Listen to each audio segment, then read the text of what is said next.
addressing issues men face but rarely talk about. Today, tonight, this evening, we have Kylan joining us. He's a student at CMU whom I met yesterday and have connected with over coffee and just over an hour of conversation and a whole lot of things in common with our mission and sometimes a little bit of how we act, little bulls and china shops potentially, but he's got a really interesting perspective that I haven't heard from him yet, and I'm excited to share this conversation with you guys and with you, Kylan. So, Yeah, welcome. thank you. It's a pleasure to be on. I'm really excited for this conversation, and I think this is a platform and a project that is unique in all the right ways. I appreciate that. I just got a little bit of chills, and we've been lucky enough to connected with men who found the courage to reach out and go and get some help and share that with us. And every time we get one of those messages, Robbie and I end up. It's like you get a screenshot or something like that, and you say, "Hey, man, check this out!" Like there's another one out there who's finding themselves a little bit and getting help, and we just it warms our hearts for sure.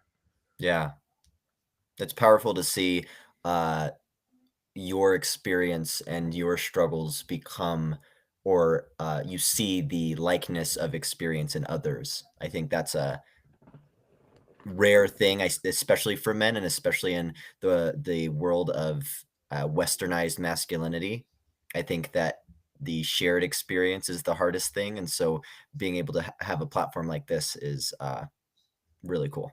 It's all about the shared experience. So, Yeah. Kylan, before we get into the topic, I really want to know, how are you really?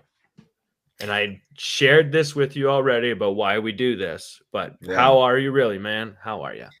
I am really busy. I'm really pushing the limit as to my capacity to do stuff, and I'm doing a lot of projects. Steve has gotten my running list of stuff that I do at school, work, all the things, but I'm really ready for the semester to be over, and yeah, but I'm finding true joy and fulfillment in the process of being abnormally busy, which is unique. So, Steve, how are you really? I am first going to reflect on what you said. Okay. uh, I can relate to the being really busy part and finding joy in it. And it's the first Mm, time I've really done this in the 43 40 coming on 44, where I can really say that I've been super busy, and it's been I mean, I have my days where I feel like I'm a little bit burnt out just because I don't have room to breathe, but a lot of the times uh it's so rewarding, the busyness, hmm as opposed to just being busyness to be busy, that uh I'm excited to wake up and do it again. And that's a different place for me Yeah. to be existing in. And so today, how am I? Um, I'm super hopeful because the connection that we made has brought some excitement to um, just the amount of effort that Julie and myself have put into the other podcasts that we've done, and it feels like it's finally getting seen a little bit, and Mm, that brings me a lot of hope for potential to be able to help other people out.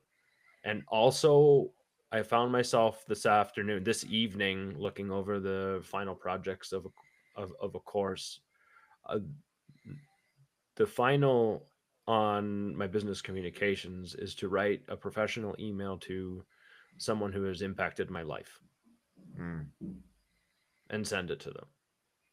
And there is someone who has single handedly impacted where I am today that I get to write an email to.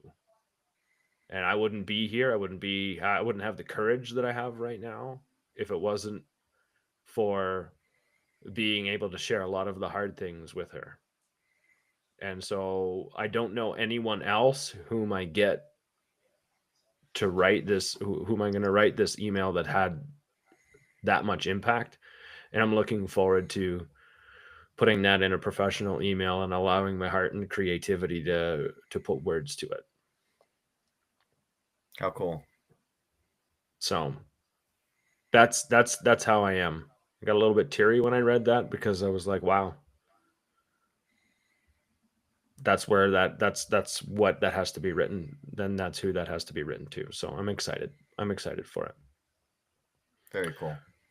Robbie, how are you really? Well, it seems like everyone's busy. So I'm going with that too. I'm going to follow with that. This week actually has not. Last week I was spread so thin that there was no breathing room. It was a really hard week. I made it through and had some great conversations while I did it and learned some good stuff with other men.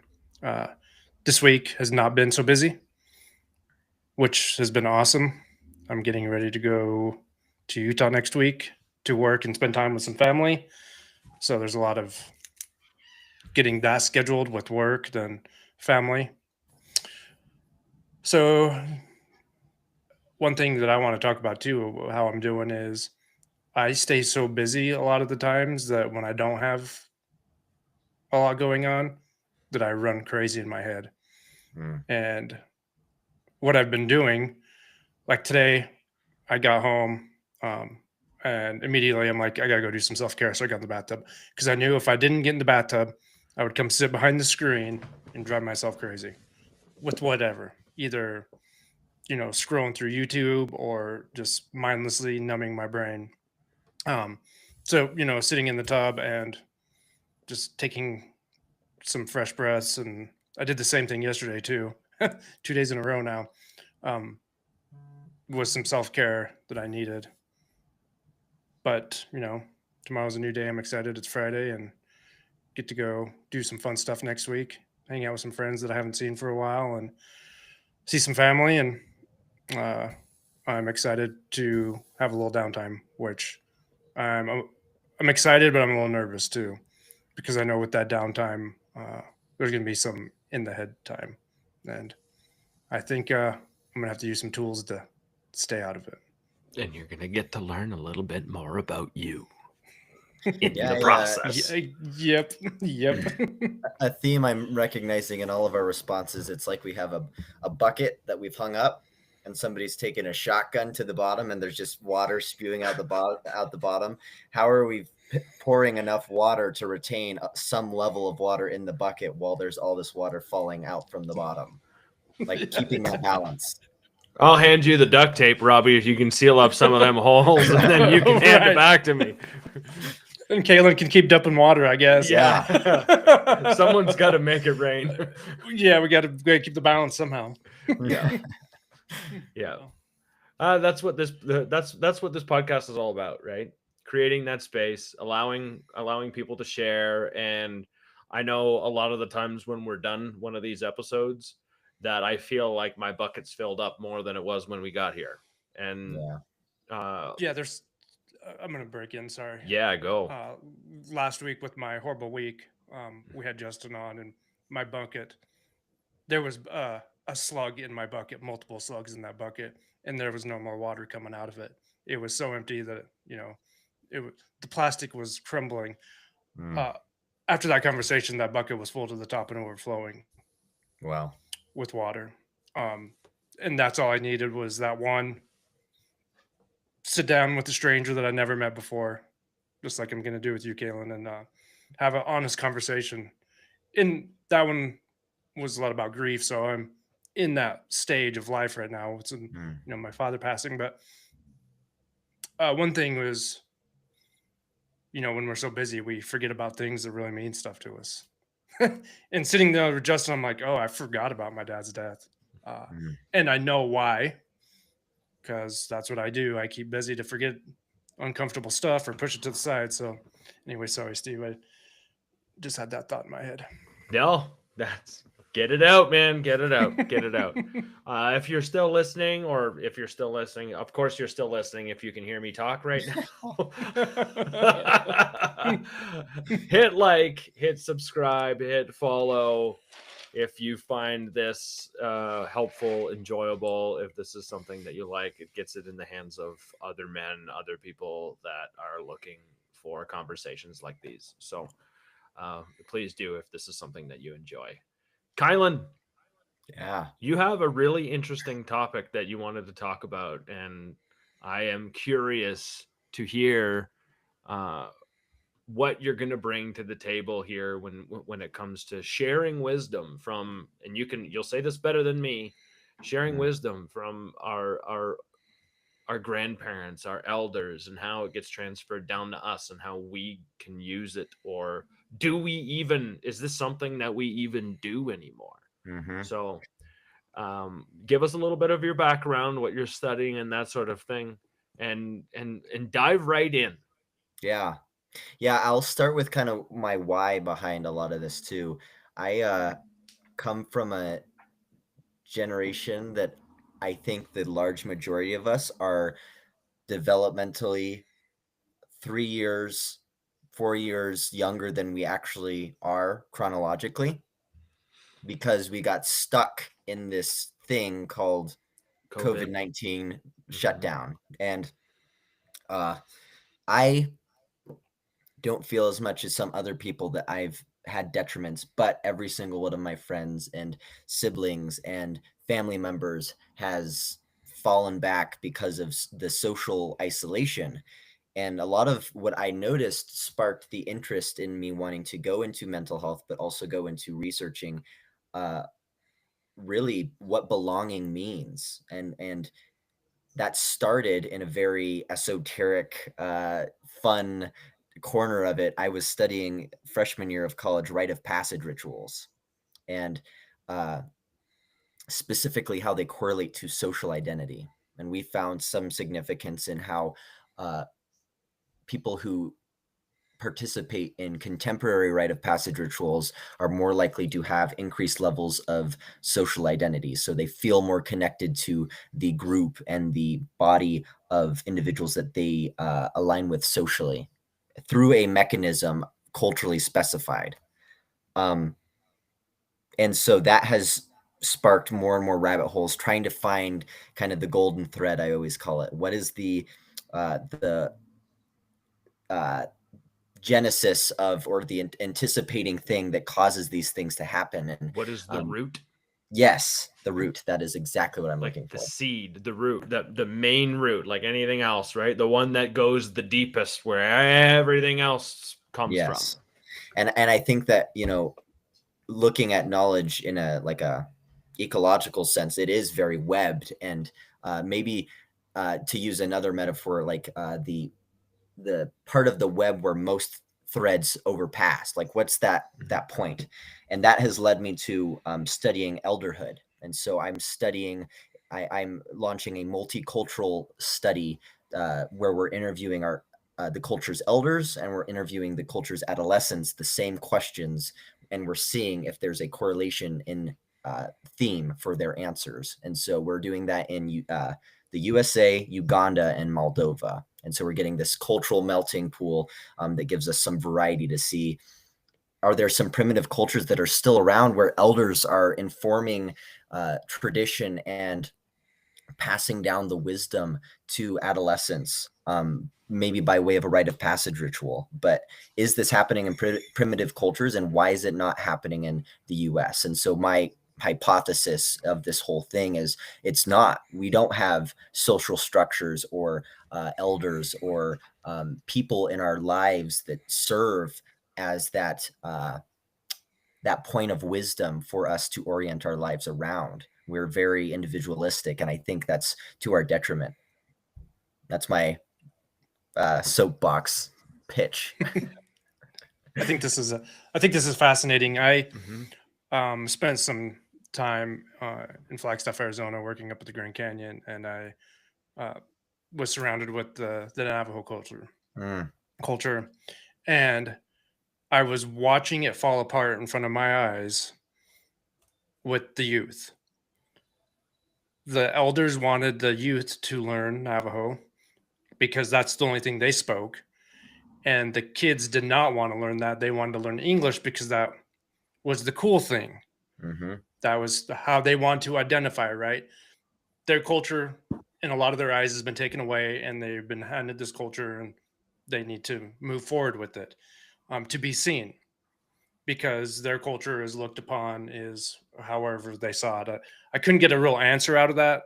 Mhm. There's probably a lot of shame and guilt behind that somewhere.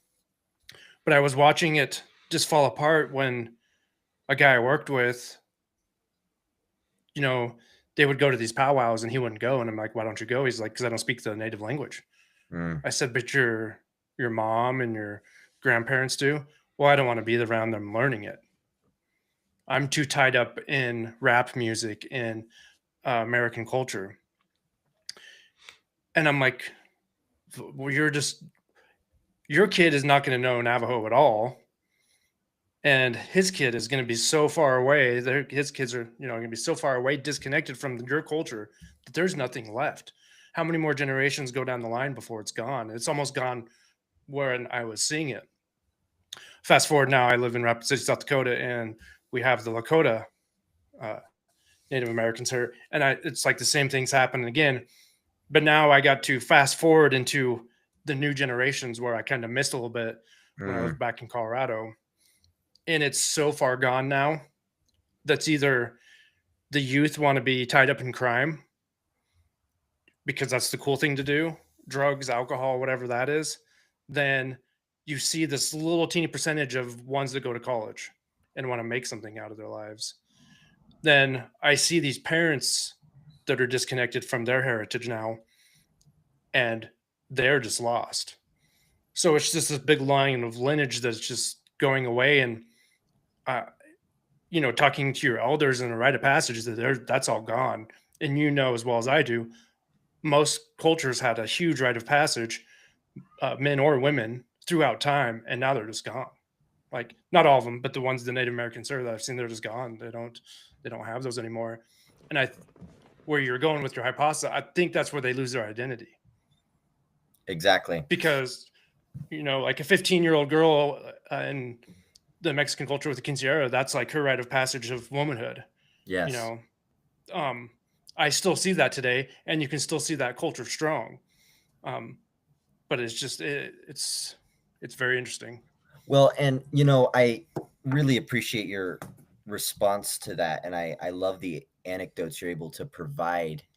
Because I joke with researchers at our university that the strongest tool for the strongest tool for knowledge transference over time is story.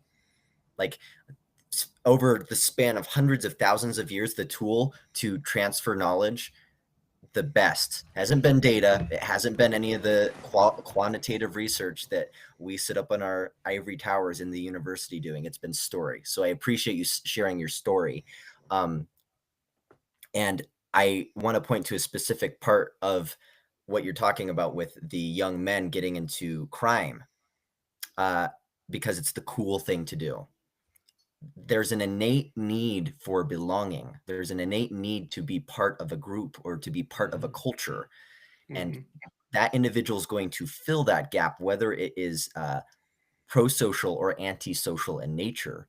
For thousands of years, these elders have informed these rituals and these social and cultural tools to provide that guidance of identity achievement for young kids and specifically for young men.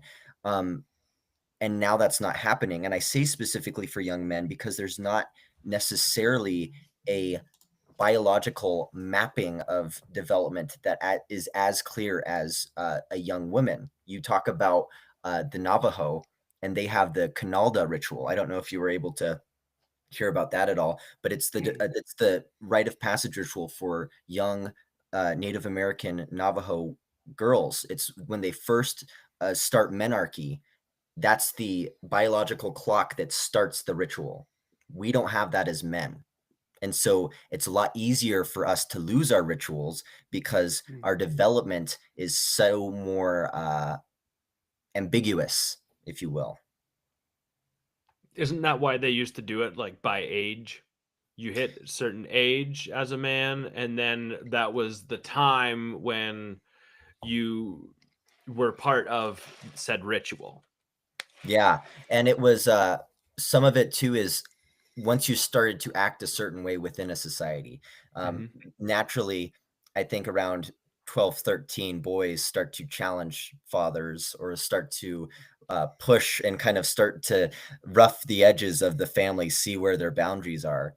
Those kind of indicators served as the starts of initiation into manhood. And there's some really cool rituals out there for men, and a lot of it going back into the physiological side of ritual marking. Physical marking is a big thing with men specifically. There's a lot of tribes in Africa who would scar boys, and that would be their sign into manhood. And you can see like huge scarring or teeth sharpening, very intricate and painful things. You needed to experience pain as part of the journey because it wasn't easy, and it was informing you that manhood isn't easy. And not only did it signify the pain of manhood being the antithesis of meaning, but it also showed everybody else in the tribe that you had gone through it.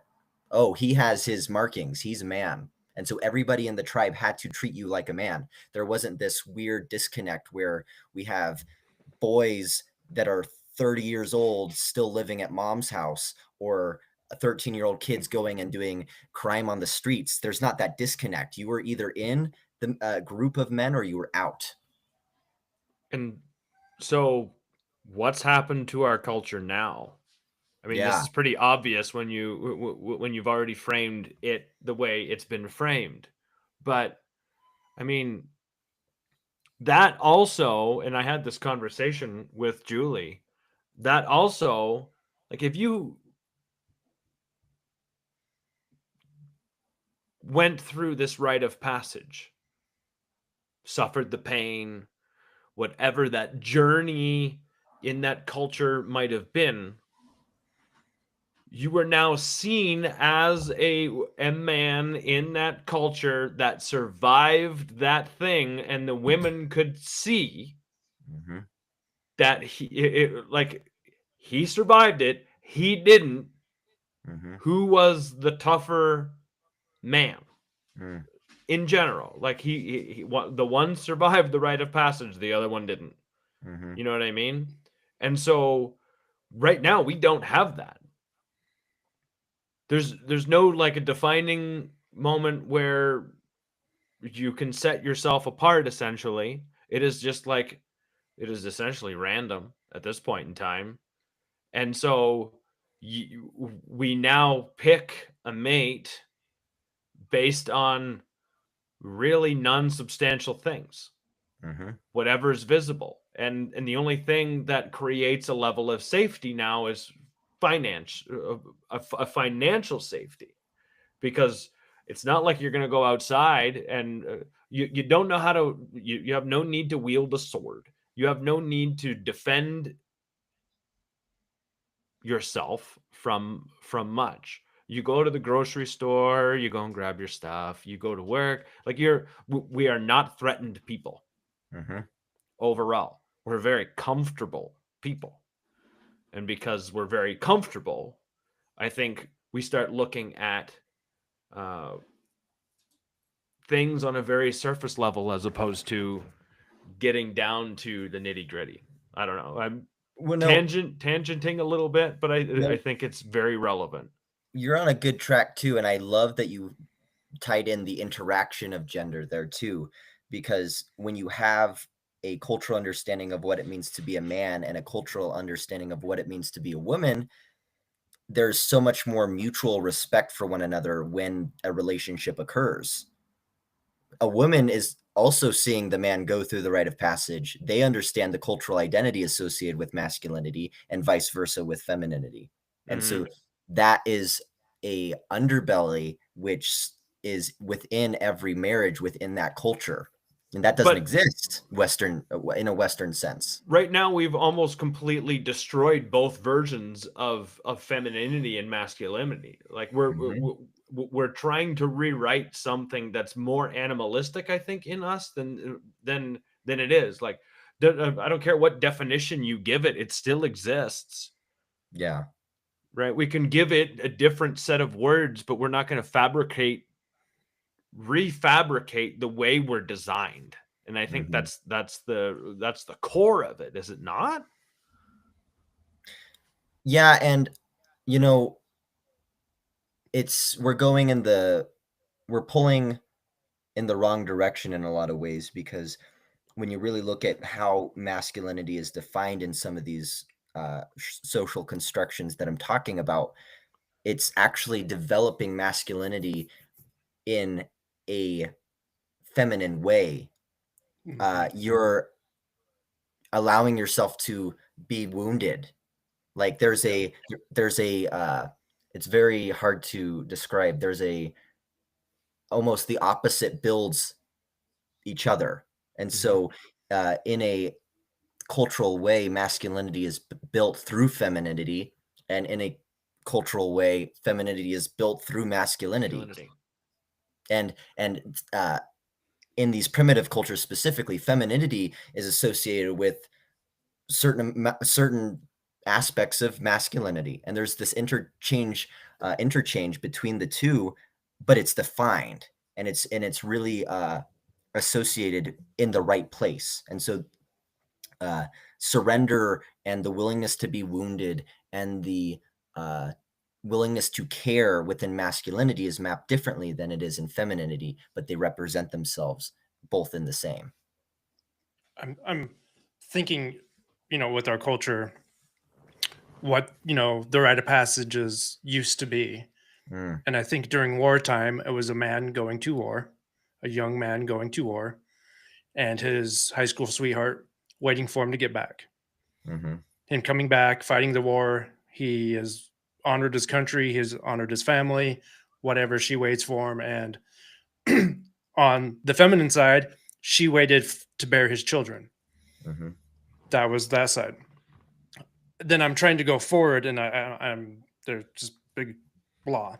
Then I think it became capitalism, the white picket fence. The man goes, graduates high school, either goes and becomes a blue collar worker and buys that house and starts having kids with his wife that stays at home. The feminine side takes care of the kids. Then we get into this wave of feminism where women don't have rights, and now they're fighting for what rights. Then for me, it just goes into a blur after that, because like you were saying, if you look back to the tribal days, the men and women had their things that they did. And if one or other could do that thing, they weren't, chastised about it. Sometimes they were told they couldn't go hunt with the men this time. It was too dangerous, or we need you back here, or those things. And now we have this like crossbreeding of everyone can do everything and everyone is equal. And I can do a man's job and I can do a woman's job. And it's like this melting pot of blah, and no one knows their way. That's just how I feel I see society moving. Well, we've mixed gender roles with temperament of gender. A woman can have a masculine temperament, and that's not really hard to grasp on the surface, but it really is when you look at how our culture is interpreting gender and gender roles through the 20th century and through this the sexual revolution and like all these things that happened, and it caused this rift where there was no cultural understanding of those roles anymore, and it turned into the distortion where it wasn't about, oh, you're a woman woman with a masculine temperament or a man with a feminine temperament, but you are a man or you are a woman, and you can interchange those genders. And so it's completely taken a different turn.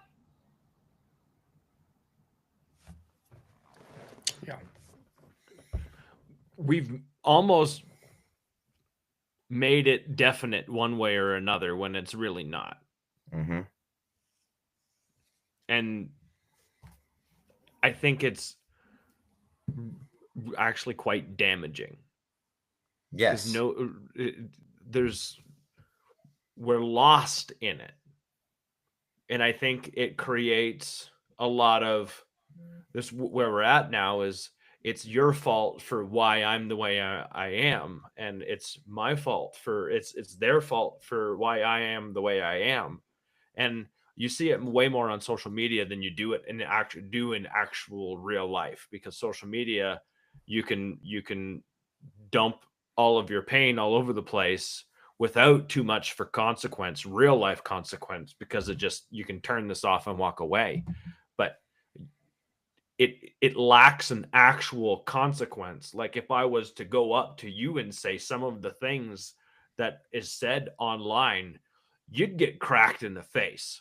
Mm-hmm. Right? Both, like another woman would tear another woman down in public if that was the stuff that was being done and being said, and vice Yes. versa. A man would do the same thing to another man for acting that way. Like, it's very childish.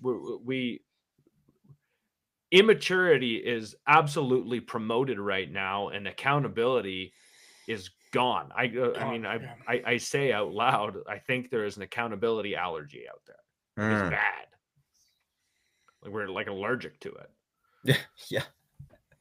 Yeah. And I really do think that it's a lack of culturally specified understanding of what it means to be you, because we've been brought up in a society that says, oh yeah, you figure it out. It's all about you. It's about the individual. You decide. This is the first time in history where the individual has that clearance, and it's not supposed to be that way, because how do you know who you are? Right? Yeah. If you look back, the kids growing up, where they were driven into these ways of life and how to be part of the tribe and all that other stuff. Without them, this would fall. And now it's like, there's no consequences for anything. Like, that Steve was saying, the accountability, there's no consequences. You wake up, you're turning on the lights, the electricity's on. You turn the water on, the water's on. Not until some consequence happens that doesn't happen, but not a lot of kids have to go source water or go grow their food or go hunt. And I just thought of another, rite of passage that I kind of had as growing up is our family, the men went and hunted, and all the men went and hunted. If you didn't go hunt, oh boy, there was hell to pay. If you didn't go with grandpa and dad to go hunt, you're going to get some shit talked about you, and you're going to have a sit down conversation with grandpa and dad why you didn't go hunt. Because that was your rite of passage, man. Yeah, I was trying to word it like it was frowned upon because you weren't showing up for the family. And it wasn't really about bringing stuff back to the table to eat. It was about hanging out with the boys, hanging out with the men, the camaraderie with that. Recognizing the importance of elderhood in that. Yeah, and that's why when I heard this topic, I was like, there's times with my mom's dad that I didn't have conversations with him because we weren't very social with each other. But now it's like, if I could go back, I'd ask him so many questions because I want to just learn from him. He grew up through a tough time, and he had to be a very masculine man to survive. And his rite of passage was growing food and supporting the family and, all that stuff. And like I was saying, now we just turn the light switch on and got power. Well, and the coolest thing about in my study of rite of passage rituals and social constructions of development, it's bidirectional. It develops the society at the same time as it develops the individual in a very cool, interactive, dynamic way.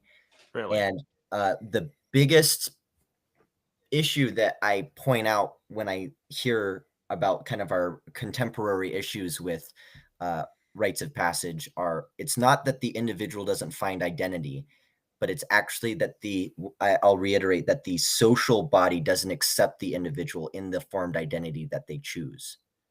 And so we don't make a space for them to develop their identity, and the person's going to become a person. You can't stop that change. And so they're going to go into crime, or they're going to stay at home, and they're going to age and turn into the 30-year-old in mom's basement. And we don't have mechanisms to stop that from happening, because there's no defined most productive way of being a man, which is specified in a ritual or a story, or even mentorship or people to look up to. Men There's are no specified way of adulthood. right. Not even Exactly. a man anymore. There's no specified into adulthood. It is the greatest choose your own adventure now book that's out there. Yeah. Yeah, and you don't get any map, and you don't get any guidance, and it's in the dark, and you don't get a flashlight. Mm-hmm. And it lacks community. And there's people trying to punch you everywhere in the dark. Yeah, it lacks a lot of support, the natural support system that comes with it, right? It just lacks all of that. And so you bounce around this. We bounced around already growing up trying to belong, and every teenager goes through that part, that growing up, the discomfort, puberty, you name it, call it whatever, all of the chemical things that happen in your brain when you do grow up, the changing in identity, the willingness to touch the boundaries, the willingness to put your hand on the freaking fire just to see if it hurts. Like there's all of that happens, that helps create the path in which you travel. And I mean, it was already loose when I grew up. It's way looser now. And so I want to tie this back into this, the Western culture and the rites of passage, and the things that, because we tangented, but it's all part of that same web that you were talking about. Like it's all intertwined. Yeah. So the Western side is where everyone pretty much watching is on the Western side. We're all part of Western culture. So tell me what you see, what you're seeing. How is it? How is it overall affecting? What do you got? How is it affecting your life? Yeah, I grew up with it. I'll start anecdotally, and then I'll move to maybe more of a research side, going back to the importance of story. But I grew up with an interesting mapping of masculinity in my life, and because I didn't have a strong or like any father figure really in the house, and so I had to find it elsewhere. And so I formed this meta image of what a man is based on all these different people and mentors I had, and I still do. I still seek mentorship and elderhood in all my life, in all areas, and that's something that's pretty typical for men specifically, to look for people to follow until you're the one who's leading, really. But we see, if you don't have that you are lower in social identity, which is a lack of belongingness, a lack of understanding of your place in the world. And that's corresponded to what I call in my research existential drift. So our existence and our why behind everything we do is not tied to any particular reason or intention. It is adrift in this liminal state, completely undefined. And so that's why you have this, and this is me kind of shooting from the hip from what we know, but that's why you have culturally, especially people my age and men my age, in such a transient state of ambiguity, because they lack that roadmap that we're talking about. And so it does increase mental health issues. It does increase struggle to adapt. It decreases sociability and pro-social skills. Like, it's the foundation of how you interact as a human, because it's the biggest illusion that we're islands. No man is an island. It's a very famous quote. And now more than ever, because of these things, do we think that we're islands. Yeah. And so, You yeah. You said something that you talked about, becoming a leader. Mhm. I have something that I want to say, then I want to hear what you have to say. Yeah. I see that I don't see very many leaders, let me get my words right if I can talk today. I don't see leadership in a lot of men, younger men, anymore. I Mm. remember when I was growing up, I looked to a lot of men and they were they were a leader in some form. Mhm. Now at this point, I don't see a lot of leaders, and my age and younger, I don't see hardly any leaders. Like, I don't know what the percentage is, but I could just say, out of 10 men, I maybe see one maybe potential leader in there. And I think that's important where if I'm like you, father was kind of absent or he wasn't around a lot. We're looking for those leaders, but now there isn't those leaders, and we're finding those leaders from our phone, or they're Mhm. finding their leaders from their social influencers or whatever it is. Where do you see leadership going, and have you been able to see like a decline in leadership, or has it shifted, or is it a part of that drift you were talking about? Yeah, and it's interesting. What we have to look at within this research is where people are gaining knowledge and where people are gaining wisdom. And Interesting. the people that look for wisdom in elders and more socially concrete areas also are looking at it within media and also are looking at it within devices and the internet. And so absolutely 100% our phones and social media has served as a filling of the void for what may typically be a mentor figure or an elder within somebody's life. The problem with it is it's not relational. There's this illusion that social media is a relational thing, and it's not, because It's don't not social media, it's just media. right. And Yeah. especially these leaders on social media that a lot of young men follow, whatever demographic, whatever political leaning. That's not the issue. The issue is that they are so far removed from the actual experience of their audience members that it's not actually leading them in any direction. It's just stimulating that sense of wanting to belong to something, and then you Shit. turn off your phone and you become exactly who you were You don't before belong. that. Shit. You don't belong anymore. Mm-hmm. So you have to be connected at all times. Well, I'm just saying this out loud. You have to be Yes. connected at all times to belong. Yes. The connection to the phone is the relation, Mm-hmm. because that's the connection to the person that is supposedly the guide. Yeah, and it only compounds more so when you see that the ideals in our culture are displayed in a great majority now online too. You go online and you see these individuals with the nicest cars and the nicest mate or whatever, the nicest house. These It's just a ideals, fucking highlight reel, yes, and no, there's a and it's real, all rented and shit. yeah, and it's not even real. Yeah. And these ideals serve as a really, really important part of rituals and these structures, because it gives you a point to go toward. It gives you a destination to get to, and that is what myths serve as, and like ancient deities. That's what they serve as. Is they serve as ideals for you to venture toward as you try to be a functioning human in society. This is the ideal version of man. I need to try to be that, and that is bastardized in our social media landscape because we see it completely inverse. The ideal is completely fake. It's completely superficial. So what are you going toward? There's no substance. And, Right. yeah, and there's no response. Mm-mm.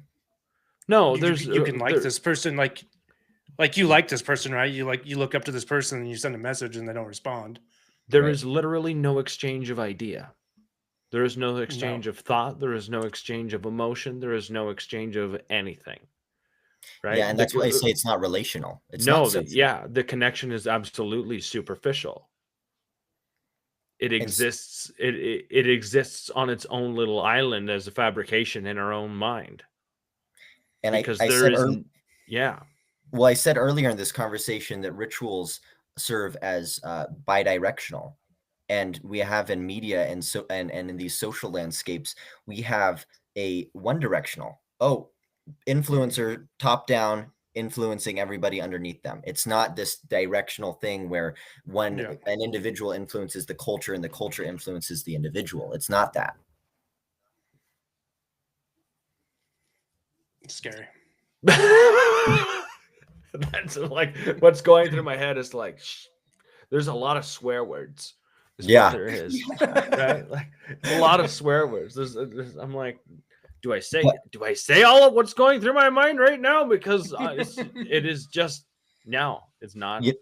The good thing though is that the answer lies, from what I can see, not in the grand scheme of things, but in the minute interactions, like the family scale, the atomic scale of what a family structure is, and keeping the integrity there allows for healthy, beautiful individuals to sprout from. And that is how those, if a handful of families do that, then that creates a mini culture that does it, and then it just continues to multiply. That's how cultural change happens, like that. Yeah. So there's some. So go ahead. No, I was when we sat down and chatted, and I said, like, you just said something, and I'm gonna share this, and I think it relates to what you're saying. What I'm gonna do tomorrow night with this was Julie's idea, and she found it somewhere online years ago, and we're just gonna start doing this thing here locally, is Friday night spaghetti. And this is what you're talking about. Yes, this is what you're talking about as a very grassroots, a very local, small little level where people come over. We don't know them. We're going to come over. We're going to share a super simple meal. It's going to be super imperfect. That's the idea behind it. It's not about the meal. It's not about it being fancy. It's not about it being even super delicious, for all that matters. It's about getting to know the people here and sharing space with each other and being present with each other. And then our hope is that one of them or somebody who saw that post online will do the same thing.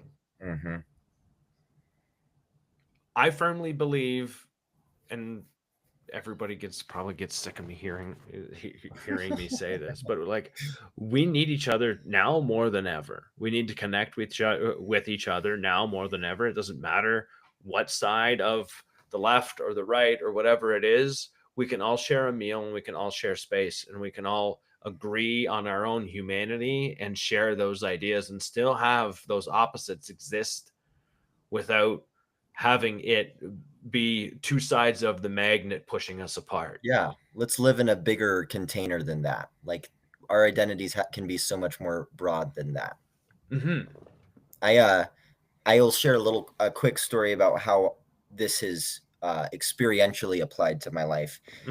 I learned about this lack of connection, and it scared me, just as you guys were, thinking of the list of swear words and all the things. And I was sitting, as I still sit as the lead on the psychology club at Colorado Mesa University, and I was sitting there realizing that nobody's showing up, but everybody's wondering how they're going to make their connection. And I started re-engineering the psychology club to not be about psychology. Let's apply psychology to foster connection.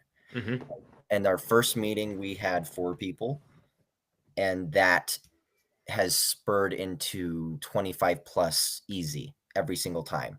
and they're not psychology majors. They're computer science majors. They're engineering majors. They're nursing majors, because it's not about the theme of, it was never about psychology that got them there. It was about, oh, there's a long lasting connection here of community that I can belong to, and I know that they'll allow me to belong to. And that sparked this huge flame for college students. And so that's kind of what I do now a little bit with work. So this research allows me to build that community in a really modern sense of, and talking about sobriety, Steve, like sober communities need that connection more than ever too. They say the opposite of addiction is connection. We're all addicted. We're all addicts of some sort to whatever. I'm a profound, like identified thinkaholic, like that's my addiction.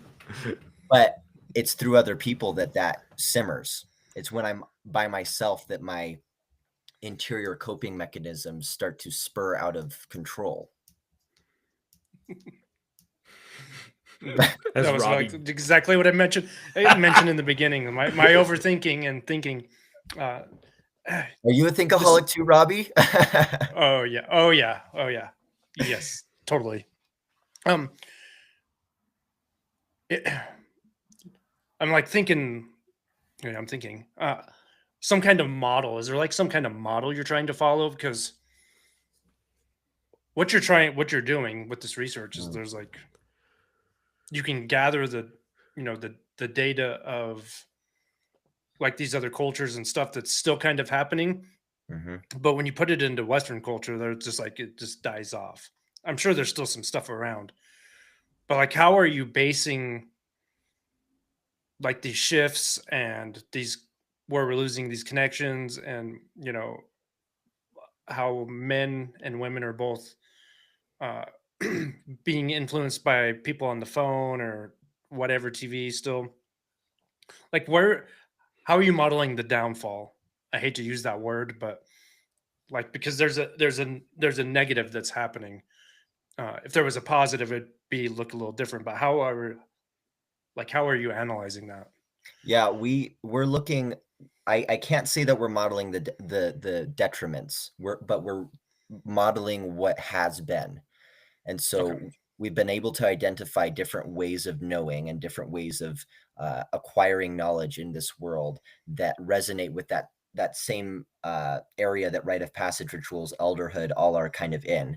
And that we have a coordinate that it's a whole big chart, but the kind of intersection that all those things occur, the sweet spot is, it is dependent upon experience, and then it is inductive. So it comes from the self, and then the experience of the individual is applied to the world. And so an example of this, experiential learning, this University of Hard Knocks, that is exactly the same quadrant that we're talking about, where you have to experience what you're talking about, what you're trying to learn, and then from that experience you apply it to everything else after. And so then you continue to apply that wisdom, you continue to apply that identity, and the wisdom comes from the experience. Exactly. You can't obtain it any other way. You can get it unless you absorb the wisdom from something that's handed down to you. I can imagine you could say, here is this lesson. I'm going to essentially adopt that belief as part of my own belief system, and then I can attain that wisdom. Otherwise, the only way you're going to obtain the wisdom is someone says that flame is hot, and you're like, bullshit. Then you put your hand on the flame, and you're like, fuck, he was right. That flame is hot, and it burns. And rituals are really safe ways to do that without dying. Because you learn experientially all of the things that kill you without having to die. And that's what our very smart ancestors, why they created rituals, is they're like, well, shit, we don't have universities, we don't have schools, we're a primitive society that needs to teach people things. How are we going to do that? And so they created stories. We're talking about the importance of story, Robbie. We create stories, and then we make the people go through that story, and then they experience the knowledge through that story. And so what we've done and what I've been able to apply, kind of taking these different spheres of my life with work and research, is create curriculums that are experiential in nature. So you have to go through a activity or a interactive, and then we'll talk about it. I'm not going to tell you anything before you have to experience it first. That is a modern ritual. An example of this is we have a resiliency group that the company I work for, Sober and Fun Entertainment, is doing with the university. And one of the things that I've written for that group to do is that they have to trace their hand on a piece of paper, tape it to their back, and then we walk around the room and write positive affirmation inside that hand outline. There's symbol, there's narrative, there's meaning, and it's experiential. That's like a ritual. So we can create these modern interpretations of rituals without having to, I don't know, throw the baby out with the bathwater, I would say. You bring up something too, where you just said that rituals have all kinds of different places and meanings. The one that always comes to mind is the guys putting the bull and ants on their hands with those little gloves and experience the pain and the hallucination and all that stuff. But what you just said with the thing that you have those people do is a ritual also is a learning experience, an uncomfortable self-development. There's so much more to a ritual than I think what society pushes on us. I know, what I think of when I hear ritual. When I was in school, it was always the men doing something crazy, or the women at home, baking or keeping the house or giving birth, the different rituals of giving birth, the pain,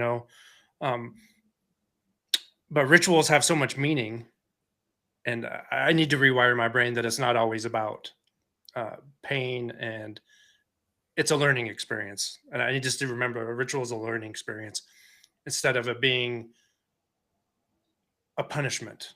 You gain a lot of resiliency through that. Yes. Yeah. There's so much learning in that, right? Like a lot of stuff I do is a ritual of self-exploration to learn myself. It's just my rituals that I have for myself. And I just was like, I need to rewire that in my head now.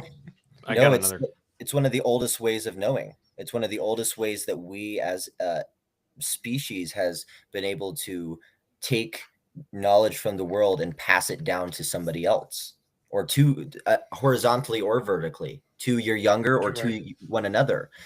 And I think it touches so much deeper on the brainstem. It's not up here cerebral in the prefrontal region where everything's thinking. It's not these thinkaholics, Kylan and Robbie over here, but it's emotional, it's sensory, it's painful, and that it touches so much deeper, and you learn in so much more of an integral way that we can use it and we need to use it within our ways of knowing, and so we can learn who we are. So before we start wrapping this up, one more thought that I have is bonding through suffering. There's rites of passage also. I think that they're not solo journeys. They're journeys together. They're journeys of togetherness, and then through the suffering, through the trial and tribulation of going through the thing, I think about Robbie, for you would be a 100-mile run with a team.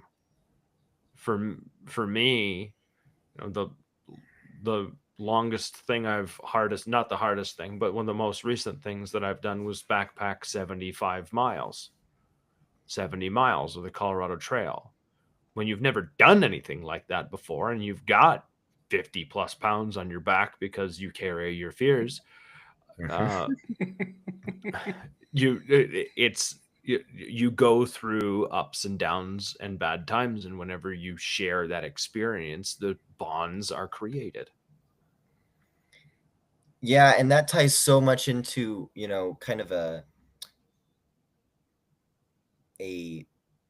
advice kind of area within this discussion, like how can we create our rituals? How can we get this back? And you touched you hit the nail on the head. It's like that camaraderie that's around shared experience, and it doesn't need to be within the same time period.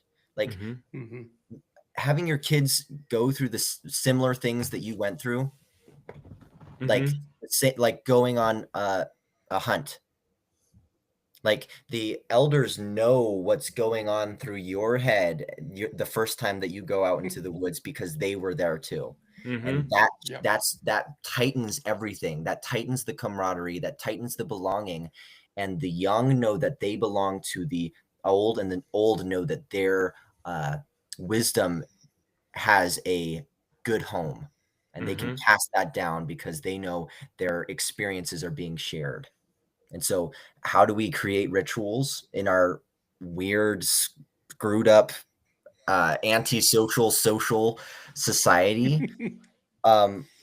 It's through creating belonging in the small things, the shared meal, the hike, the trip outdoors. Don't talk about it, go do it, and then talk about it. Action. Yes. Action, and action. I think we're gonna wrap this up. Kylan, thank you for spending time with us and sharing these thoughts and sharing. It was great having this just conversation, sharing the thoughts. I'm still kind of like, it's a tip of the iceberg. I got some shit to talk about. I got some stuff I want to sit down and have a coffee with you over, just to pick your brain. Is what I want to do. But no, thank you for making the time. Thank you for making the time super last minute, and jumping on and making it work and sharing your thoughts and time with us, man. I really appreciate you being here. Yeah, and thank you both. It's been a pleasure, and I really enjoy both of your guys' presence, even through this screen that we're sharing, that we're railing against. We need to meet in person, anyways. We do the best we can with what we have, and because technology is such as it is, and it's so widely used, it's still a great way to send a message, and it's still a great way to connect with people from a really, really far distance, enough to enact change and fight fire with fire. Yes, exactly. To all the men out there that are still here and they're still listening, and you are feeling alone, or you're hesitant to reach out for help, even though deep in your heart you think that's something that you need, don't be afraid to reach out. There's 3 men here that are more than willing to listen, and more than willing to give you a little bit of our time. So thank you guys. Thank you for listening, and we'll catch you again on our